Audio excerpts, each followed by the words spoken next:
Des fois, quand je suis fatiguée, je m'isole, je reste dans ma chambre. Et mon fils Salomon, nous, on a l'habitude de jouer tous les jours, pas tous les jours, mais souvent, et ou non, avant de dormir. Et quand il vient, bah, je suis fatiguée, il demande: «Maman, est-ce qu'on peut jouer ou non?» Je dors, je suis fatiguée. «Non, mais on joue un peu, on joue un peu». Je dis: «OK, on va jouer, mais une seule fois, une partie». Et souvent, je le dis: «Je suis fatiguée».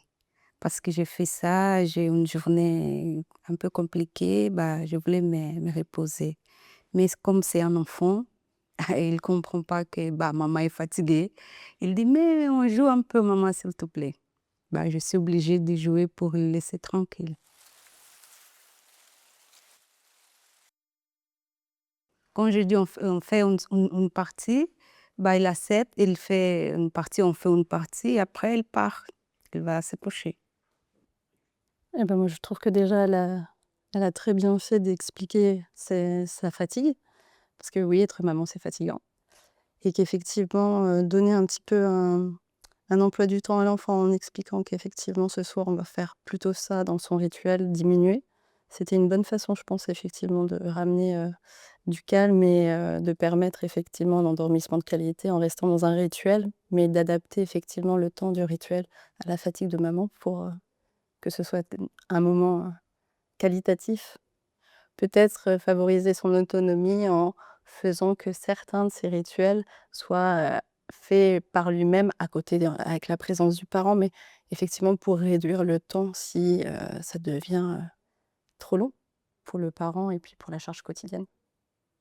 Je ne sais pas si cette maman, elle est toute seule ou pas, s'il y a quelqu'un d'autre dans la maison qui exceptionnellement un soir, bah, peut faire la deuxième partie du jeu avec ce petit garçon, un grand frère, une grande sœur, enfin voilà. Après une autre petite astuce que je pourrais, lui donner, comme c'est une maman qui a pris pour habitude de parler avec son fils, elle peut aussi, prendre un post-it de couleur, écrire dessus, «Chut, maman dort», et on pose le post-it sur la porte de sa chambre.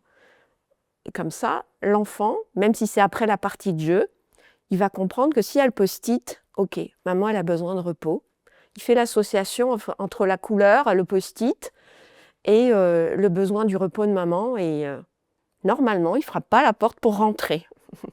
Alors peut-être qu'il faut faire plus, plus d'expérience, hein, c'est pas des baguettes magiques, mais ça peut être une petite solution. On est des êtres humains, il y a des moments bah, où ça va pas, on a des baisses de, voilà, ça va pas, on est fatigué, il faut l'accepter.